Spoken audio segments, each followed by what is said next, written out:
Welcome back everyone. In this video, we will be diving into the main crucial parameters that affect the GPU performance. And I want to say that understanding this video will be helpful in understanding the white papers and data sheets of the GPUs, which we will cover in our upcoming videos. From previous videos, we knew that each new architecture provides a significant advancement in both software and hardware capabilities. These enhancements or advancements provide higher performance across a variety of domains and applications. A clear example of that is the throughput increase from the Fermi architecture to the Hopper architecture as shown in this table. We have more than 300 increase in the throughput.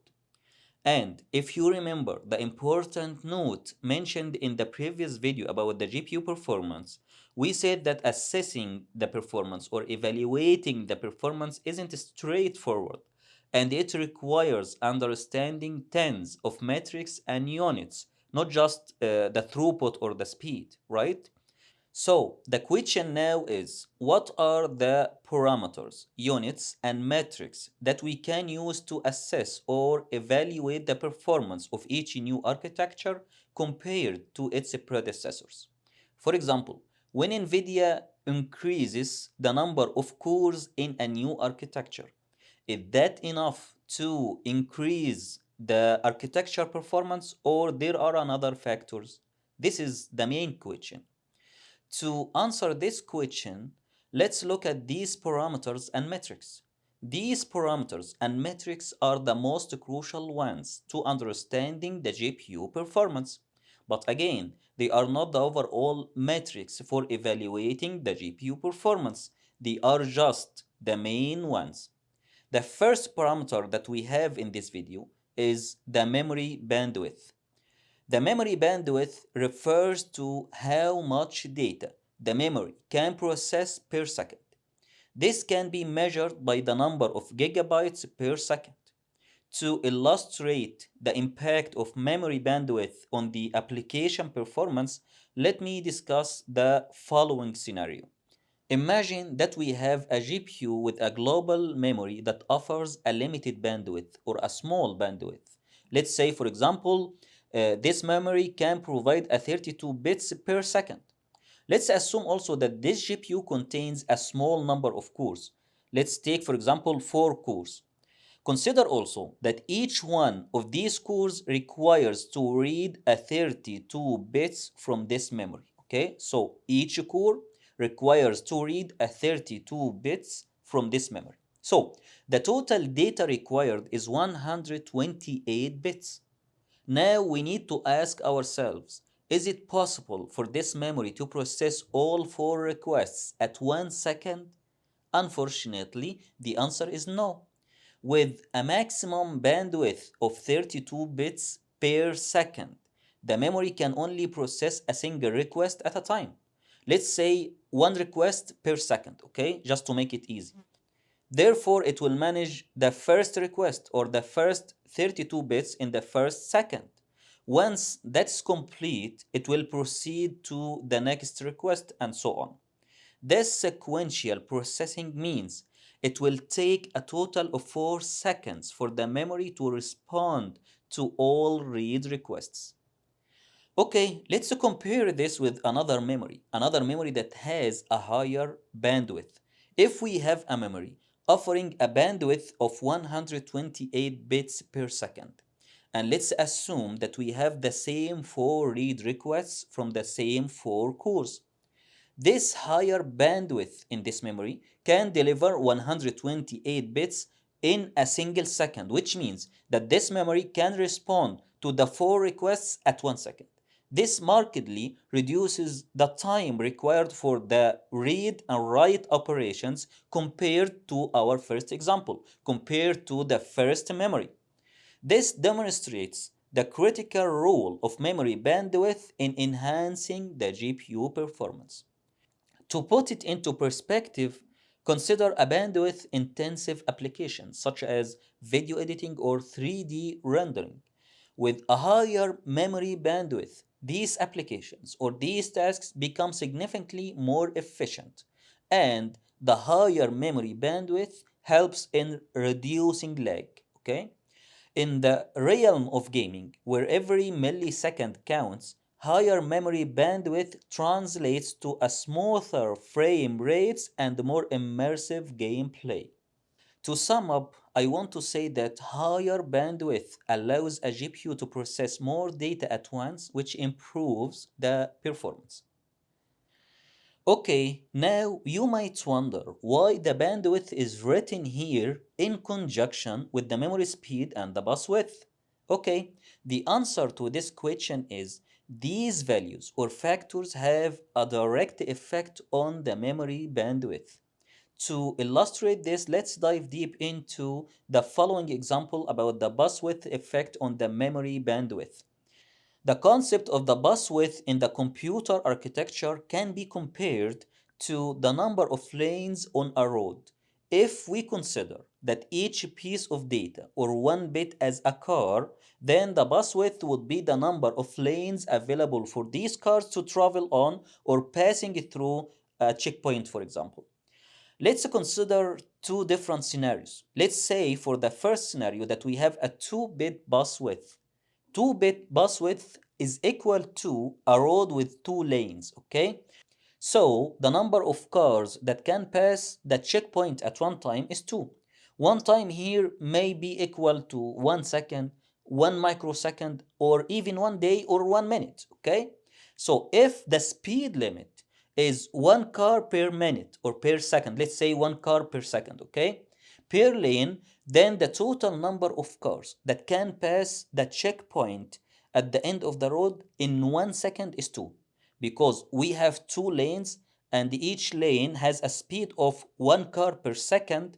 Then the total number of cars that we can take in 1 second is 2.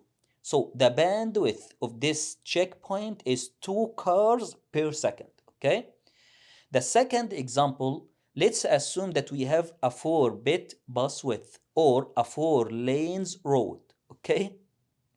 This road can allow 4 cars to pass the checkpoint at the same time. And if we consider the same speed limit as example 1, which is 1 car per second, then this road can handle 4 cars per second because we have 4 lanes, okay? So again, in the first example, we have 2 lanes. In the second example, we have a wider road, which contains 4 lanes. The bandwidth of the first is 2 cars per second.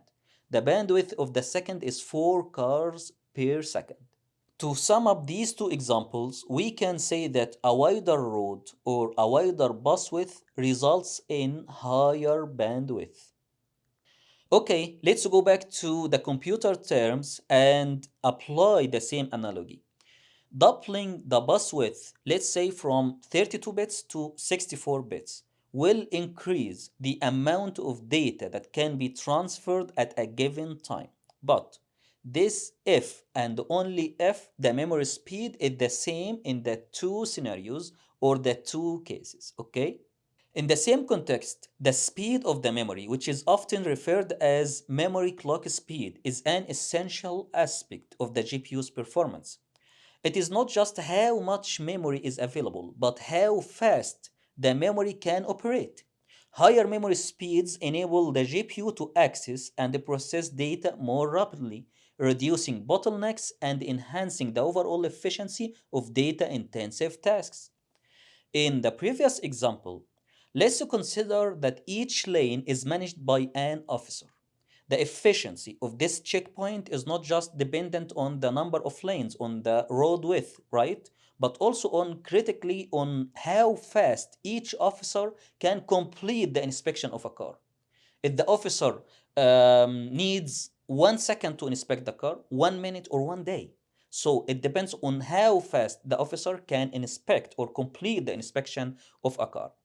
If each officer works at higher speed, meaning they can inspect each car more quickly, this naturally allows more cars to pass through the checkpoint in a given amount of time, let's say in the whole day, okay? This analogy directly retranslates to how memory operates in GPU. If the memory is capable of higher speeds, it can handle more data transactions or processes within a specific time frame, which is effectively increasing the memory bandwidth. So, just as faster officers at the checkpoint result in a smoother, more efficient flow of traffic, higher memory speeds in GPUs lead to greater memory bandwidth. Okay? This enhanced bandwidth is crucial for the overall performance of the GPU, as it determines how quickly data can be transferred from the memory to the computational units, to the cores. Okay, here I'm going to summarize everything. Here we are examining a performance metric known as the memory bandwidth. This metric can be influenced or impacted by different factors such as the memory speed, the memory bus width, and the other factors. For example, the memory technology, we have something called DDR4, DDR5, DDR6, and even we have a newer version or a newer technology called HBM, which we are going to discuss in the Ampere architecture. Okay. Okay, now let's examine this metric and these factors in two distinct GPUs belonging to different categories. The A100 GPU from the Tesla generation and the RTX 3090 from the GeForce generation. And if you remember from our previous discussions, we said that the Tesla generation is dedicated for the high performance computations, while the GeForce is designed for gaming or regular users. Okay, but I want to mention here that these two GPUs are based on the Ampere architecture. So they both share the same architecture, but they are designed for different applications. In the high performance computing GPU, the A100 GPU, we observe an exceptionally wide memory bus exceeding 5,000 bits. So the bus width here more than 5,000 bits, 5,000 lanes. And this is remarkably a high value. To put it into perspective, let's compare this value with the bus width of the RTX 3090. Despite sharing the same architecture, this GPU, the RTX 3090, has a bus width of approximately 400. So we have 5000 here in the A100 GPU, while here we have only 400. Do you see the difference? More than 10x difference between these two GPUs. Additionally, when we consider the memory speeds, they are roughly equivalent as shown here and here. Also, when we combine these factors, the memory speed, the bus width, and the other factors such as the memory technology, in the RTX we have a memory technology called HBM2, while in the RTX GPU we have another one called GDDR6. If we combine these factors, we find that the A100 GPU significantly outperforms the RTX GPU in terms of the memory bandwidth.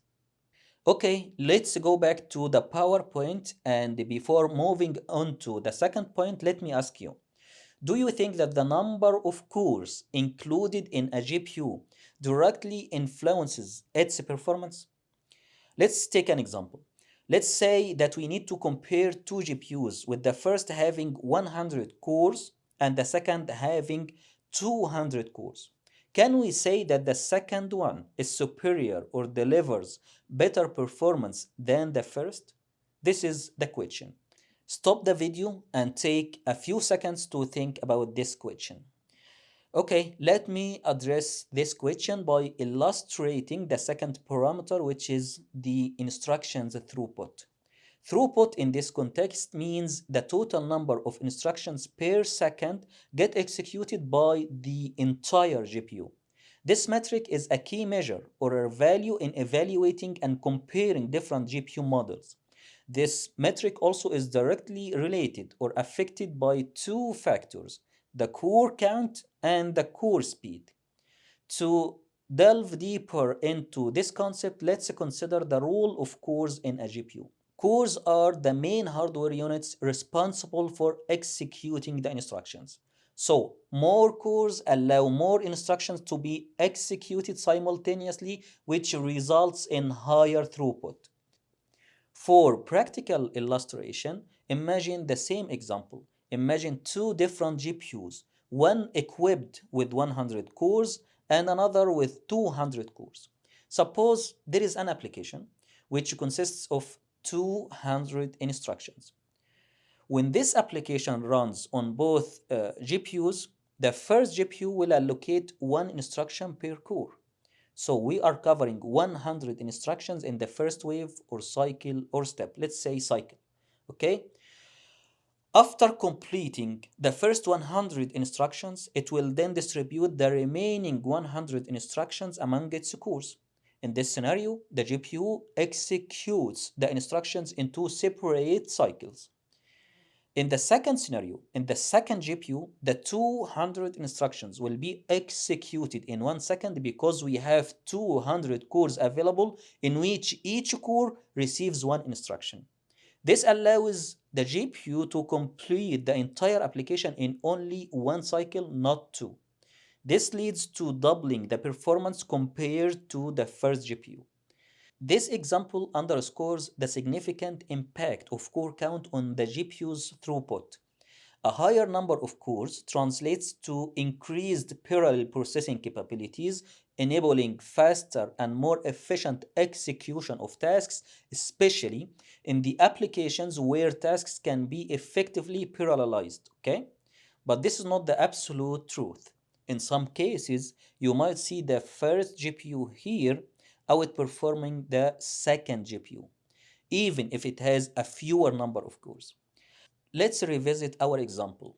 We observed that the first GPU requires 2 cycles for the execution of the entire application, whereas the second GPU completes the application in 1 cycle. So we have here 2 cycles and here 1 cycle. However, without knowing the duration of each cycle in both GPUs, our comparison lacks context. To illustrate this, let's take another example. Let's say that each cycle takes 1 second in the two GPUs, in the two scenarios. This means that the application will finish in 2 seconds here on the first GPU and 1 second on this GPU, right? Now, I want to ask, what if the cycle takes 1 second in the first GPU and 4 seconds on the second GPU? In this case, the first GPU will finish in 2 seconds, while the second GPU will finish in 4 seconds, right? This scenario highlights a critical aspect of the GPU architecture: the balance between the core count and the clock speed, and the core clock speed. Core count indeed influences the ability to handle multiple instructions simultaneously, which is a fundamental principle of parallel processing in GPUs. However, the clock speed, which is the rate at which each core executes the instructions, plays an equally important role. Okay? A higher clock speed means that each core can complete its assigned tasks more quickly, which can be crucial in applications that require rapid processing of complex small tasks. To sum up, core count plus core speed are hardware units or features. We can measure their effect on the performance by this metric: the throughput, the number of instructions that can get executed per a certain time, let's say per second, okay?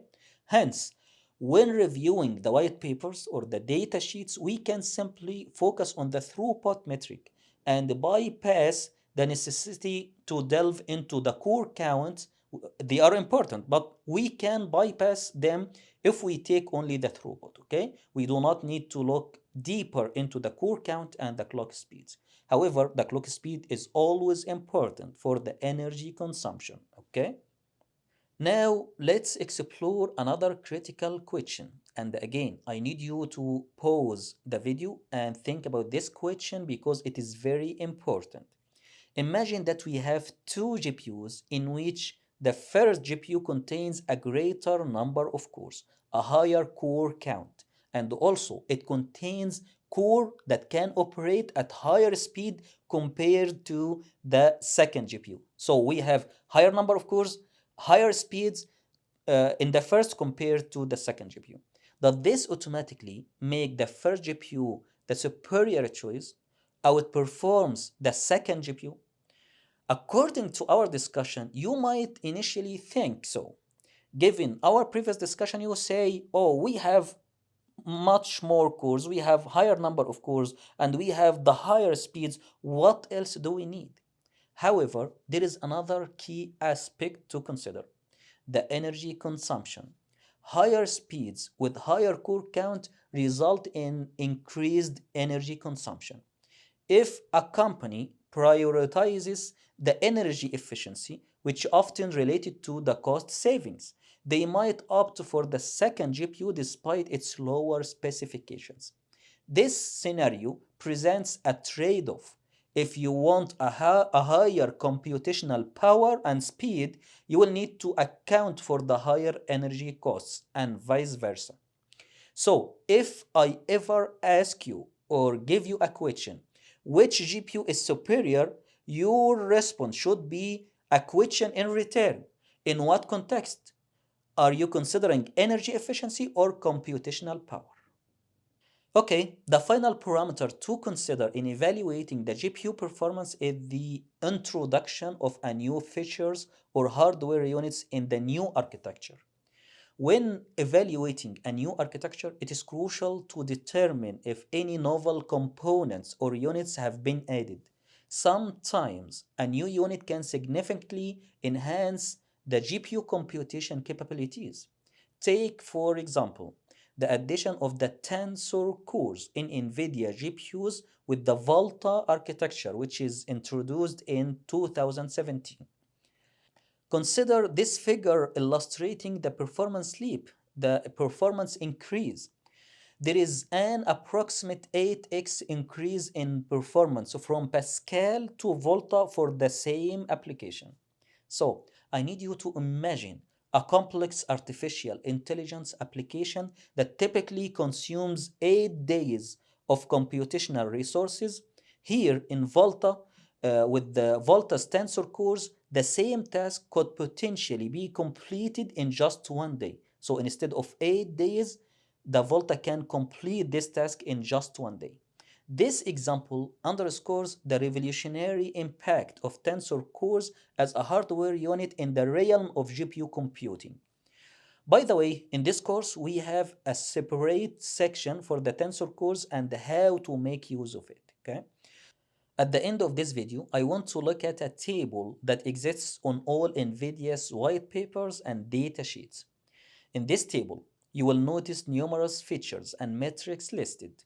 Among these rows here, in these rows, they all provide information about the core counts for various data types, ranging from floating point to integer operations. However, it's important to recall that core counts alone may not provide the full picture, as we discussed. Understanding core speeds is equally crucial to the core count. Alternatively, we can look at here, we can simplify our analysis by focusing on instructions throughput, which is measured in teraflops, or the number of tera instructions that get executed per second. And tera here is 10 power to 12.